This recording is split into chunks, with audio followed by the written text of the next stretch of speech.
तो दोस्तों, सबसे पहले आप सभी को मेरा नमस्कार। मैं किशोर बिष्ट आप सभी को इगास बवाल की ढेर सारी शुभकामनाएं दे रहा हूँ।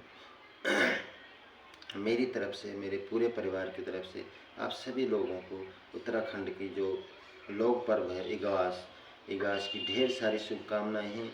और आप लोग इगास, हमारा तो ये है कि वो भी दिवाली इतनी ही, ये दिवाली भी इतनी मनाई जाती है। हालांकि शहरों में ये चीज़ें नहीं हैं, क्योंकि ये हमारे उत्तराखंड के लोग बनाते हैं। और है भी हमारे उत्तराखंड के लिए, क्योंकि इसके पीछे भी एक कहानी है जो कि राजाओं के टाइम की है। जब लड़ाई लगी थी राजाओं के टाइम पे, तो सुनने में आया था कि उस समय एक जब युद्ध हुआ था तो राजा ने क्या था वो, माधो सिंह भंडारी जब लड़ाई में गया था अपने सैनिकों को लेके, तो वहाँ युद्ध हुआ था। हालांकि वो उस युद्ध को जीत गए थे, लेकिन उनके आने की कोई खबर नहीं थी, न उनके जीतने की कोई खबर थी। तो इसलिए राजा ने कहा था कि इस बार हमारे यहाँ दिवाली नहीं मनाई जाए। जो हम पहले दिवाली मना चुके हैं उस दिवाली की बात थी कि वो दिवाली नहीं मनाई जाएगी, क्योंकि इस बार हो सकता है कि हमारे सैनिक हार गए और सारे मारे गए।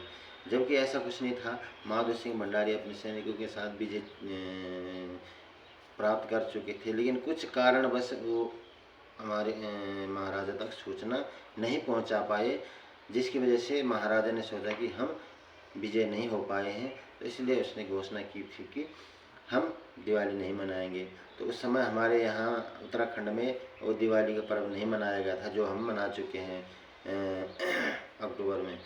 तो दिवाली के टाइम पे ही खबर आई थी वहाँ से, माधो सिंह भंडारी विजय रथ के साथ वापसी कर रहे हैं और वापस आ रहे हैं, यानी कि हम युद्ध जीत चुके हैं। तो राजा ने उस दिन घोषणा करी थी कि जिस दिन माधो सिंह भंडारी अपनी विजय रथ के साथ यहाँ पहुँचेगा, उस दिन हम दिवाली मनाएंगे। तो दिवाली के ठीक 11 दिन बाद माधो सिंह भंडारी अपने राज्य में पहुँचे थे, और उस दिन लोगों ने दीपक के साथ, पटाखों के साथ उसके स्वागत किया था। जिस प्रकार से कि राम का स्वागत हुआ था दिवाली में, उसी प्रकार से उत्तराखंड में माधो सिंह भंडारी का स्वागत हुआ था। और उस दिन उत्तराखंड वालों ने दिवाली मनाई थी। इसीलिए उस दिन से ये पर्व हम हर साल मनाते हैं। उसी दिन से हम इगास दिवाली मनाते हैं, बवाल मनाते हैं। तो हमारा यहाँ का तो सबसे मेन पर्व है ये, क्योंकि भाई उस दिन हमें जो भी दुश्मन राजा था उससे हमें विजय मिली थी और माधो सिंह भंडारी ने दिलवाई थी। तो इसीलिए ये पर्व मनाया जाता है। सुना मैंने, कहानी पढ़ी थी मैंने कहीं, और इसलिए इस वीडियो के माध्यम से आप लोगों को बता रहा हूँ। हो सकता है कुछ लोगों को पता है, लेकिन कुछ लोगों को नहीं भी पता होगा, क्योंकि आज के ज़माने में कोई इन चीज़ों पे इंटरेस्ट नहीं रखता। सिर्फ हमें त्यौहार मनाना है, क्यों मनाया जाता है, किस लिए मनाते हैं, इससे किसी को कोई मतलब नहीं होते हैं। तो इसलिए मैंने कहीं पढ़ा था, तो इसलिए सोचा वीडियो के माध्यम से बता दूं।